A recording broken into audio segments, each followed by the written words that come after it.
driver ojol. Mereka itu profesi yang paling istiqomah, paling konsisten kalau kata engkong gue mah. Itu paling taat, jalanin perintah agama. Rezeki kan kita tahu yang pertama, rezeki mesti dijemput.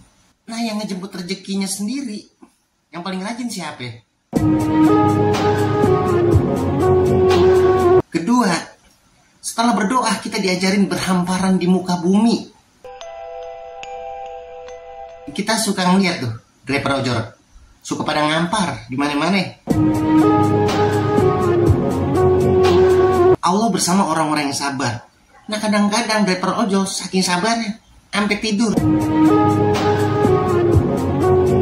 Di mana bumi dipijak, di situ langit dijunjung. Nah driver ojol nih paling rapin. Di mana bumi dipijak, di situ dia inget.